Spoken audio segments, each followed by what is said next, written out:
So guys कुछ भी शुरू करने से पहले बात कर लेते हैं सीएम पंक के उस मैसेज के बारे में जो अभी हाल ही में उन्होंने अपने इंस्टाग्राम पर दिया। उन्होंने कहा कि देखो, the rock, Cody Rhodes, Seth Rollins and Roman Reigns की फ्यूड में इतना मत भूल जाना कि हमारी बेली ने क्या किया है। बेली ने भी जीता है रॉयल रंबल और उन्हें भी उतनी ही रिस्पेक्ट मिलनी चाहिए जितना बाकी सारे स्टार्स को मिल रही है। और कहीं ना कहीं यार उन्होंने बिल्कुल सही कहा। हम the rock, Cody Rhodes, Roman Reigns इनके बीच में इतना खो गए कि बाकी किसी पर ध्यान ही नहीं दे रहे हम लोग। ऊपर से देखो, बेली बहुत अच्छी दोस्त है हमारे सीएम पंक की। बेली तो उन्हें अपना हीरो जैसा मानती है, तो सीएम पंक को ये तो करना ही था। लेकिन इस बार सीएम पंक ने बिल्कुल सही कहा है। तो hashtag respect CM Punk and hashtag respect Bayley. आपने भी रॉयल रंबल जीता है यार, आपके लिए भी शुभकामनाएं। एंड नाउ आप देख रहे हैं रेसल मैरिक्स एंड सब्सक्राइब करना तो बनता है। सो गाइस देखो, बाकी चीजें तो गई भाड़ में, क्योंकि द रॉक हो या ना हो, कोडी वर्सेस रोमन रेंस को अब होने से कोई भी नहीं रोक सकता। डब्ल्यूडब्ल्यूई के chief executive officer triple H ने भी इस बात को ऑफिशियल कर ही दिया है। इस मैच के पोस्टर अब सब जगह फैल चुके हैं, चाहे इंस्टाग्राम हो, ट्विटर हो या फिर सुपर बोल पर एक ट्रेलर हो। हर जगह इस मैच के बारे में बातें हो रही है। कोडी रोड्स अपना डिसीजन बना चुके हैं। द रॉक को डिच मिल चुका है पूरी तरीके से कि भैया आज नहीं चलोगे आप। लेकिन इसके अलावा ना मुझे काफी सारी बातें भी करनी है। तो चलो मैं आपसे एक एक करके बातें बता देता हूँ कि मुझे क्या क्या फील हो रहा है। वैसे तो the American Nightmare versus Cody Rhodes for the undisputed WWE championship club होने ही वाला है। इसको तो कोई भी नहीं रोक सकता। लेकिन इस बार डब्ल्यूडब्ल्यूई ने सबको भी और पर्सनली मुझे भी गलत ही साबित कर दिया, क्योंकि मुझे नहीं लग रहा था कि डब्ल्यूडब्ल्यूई द रॉक को यूं ही चले जाने को कहेगी। ऊपर से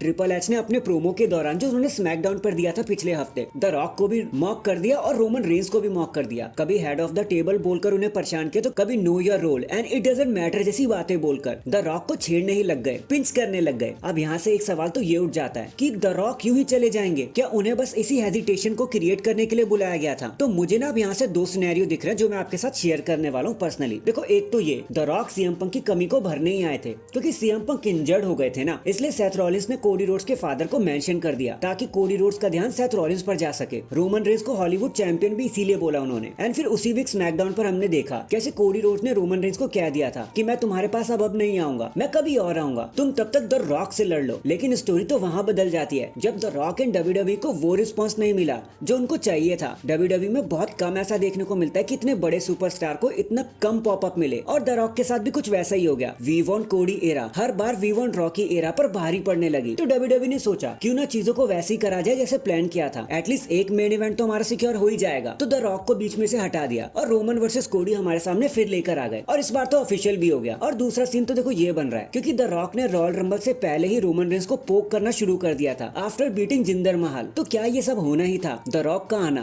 कंफ्यूजन क्रिएट करना, क्या ये सब प्लान का पार्ट था ताकि कोडी रोड्स की जो प्रिडिक्शन थी वो जरा सी अजीब हो सके, उसको ठहराव मिल सके? और फिर इन सब से द रॉक अब कहाँ चले जाएंगे? तो अब जो मैं कह रहा हूँ इसको ध्यान से सुनना, क्योंकि एक और सिर्फ एक ही चीज बचती है अब द रॉक के लिए। वैसे तो बहुत सारे बंदे ये भी कह रहे हैं, बहुत सारे एक्सपर्ट्स कह रहे हैं कि रेसलमेनिया 40 में द रॉक रोमन रेंस के साइड पर रहेंगे, लेकिन मुझे ऐसा नहीं लगता। मेरे लिए स्टोरी जरा सी अलग है। तो चलो सुनो, व्हाट इफ मैं आपसे ये कह दूं कि जो हो रहा है एग्जैक्टली वैसे ही होना था, क्योंकि डब्ल्यूडब्ल्यूई प्लान बी मतलब मेगा सुपर मैच को हमारे लिए बुक करने वाली है। मतलब जो मैच रेसलमेनिया 32 से अटक रहा था वो फाइनली होने वाला है। The people's champs the Rock versus the king of king triple H at the main event of WrestleMania. तो क्या फर्स्ट नाइट का मेन इवेंट एक ड्रीम मैच के तौर पर हमारे सामने आएगा? The Rock versus triple H जो काफी समय से अटका जा रहा था, क्या अब मौका आ गया है कि इन दोनों को एक दूसरे के सामने रखा जाए? देखो, ट्रिपल एच भी द रॉक को मॉक कर चुके हैं और द रॉक ने तो बैक स्टेज में कहा ही था कि अब मैं चीजों को हैंडल करने वाला हूँ। तो क्या पता डब्ल्यूडब्ल्यूई इसी रास्ते पर चली जाए। हमें कोडी वर्सेस रोमन रेंस देखने को भी मिल गया और the Rock versus triple H का ड्रीम मैच भी देखने को मिल गया। एंड ट्रस्ट मी, अगर डब्ल्यूडब्ल्यूई ये सब सेटअप करने वाली है तो मैं मान गया भैया कि द गेम ने डब्ल्यूडब्ल्यूई के असली स्टोरी राइटर को वापस बुला लिया कि भाई स्टोरी लाइन लिखना शुरू कर दो। क्योंकि अगर ये चीजें इतने मेगा मैच के लिए लीड कर रही है तो भाई मुझे कोई दिक्कत नहीं है। So that is it guys, अभी के लिए तो बस इतना ही। देखो, आप मुझे बताना आपको क्या लगता है, ये सारे सुपरस्टार्स अब यहाँ से कहाँ जाएंगे? कमेंट करके जरूर बताना। एंड चैनल पर नया है तो चैनल को जल्दी से लाइक एंड सब्सक्राइब कर दो। बाकी मैं मिलता हूँ आपसे किसी और अपडेट के साथ। तब तक के लिए अपना ख्याल रखें